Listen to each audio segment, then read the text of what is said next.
Please like and vocal by Ali Equally.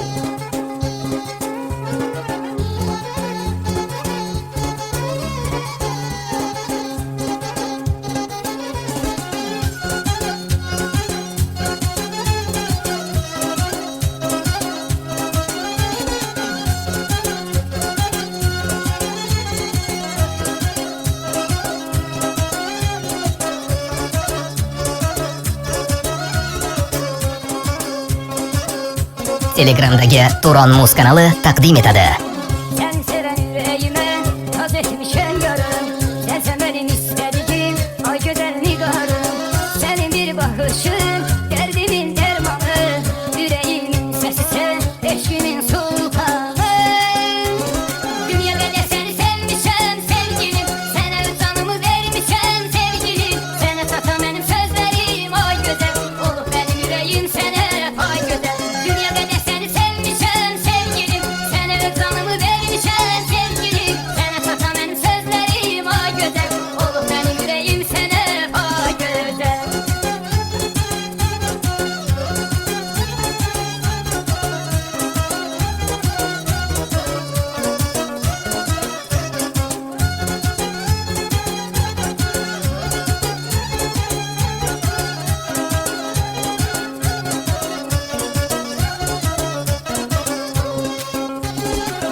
Tanıma o salırsan her bakışta güzel.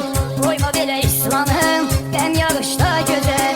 Yerlerime bakanda oluram divane. Sen bana şem ol yar ben sana pervane. Dünya kadar seni sevmişem sevgilim. Sana canımı vermişem sevgilim. Sana satam benim sözlerim ay güzel. Olup benim yüreğim sana ay güzel. Dünya kadar seni sevmişem sevgilim. Sana canımı vermişem sevgilim. Sana satam benim sözlerim ay güzel. Olup benim yüreğim sana ay güzel.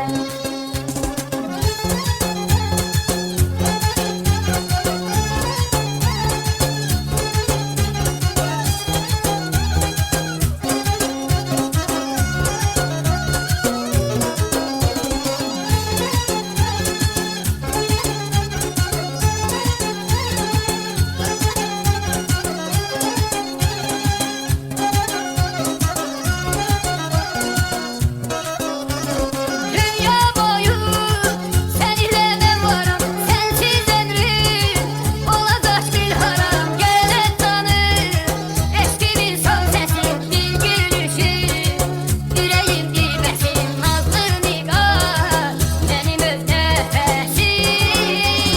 Dünya kadar seni sevmişem sevgilim. Sana canımı vermişem sevgilim. Sana satam benim sözlerim ay güzel. Olup benim yüreğim sana ay güzel. Dünya kadar seni sevmişem sevgilim. Sana canımı vermişem sevgilim. Sana satam benim sözlerim ay güzel.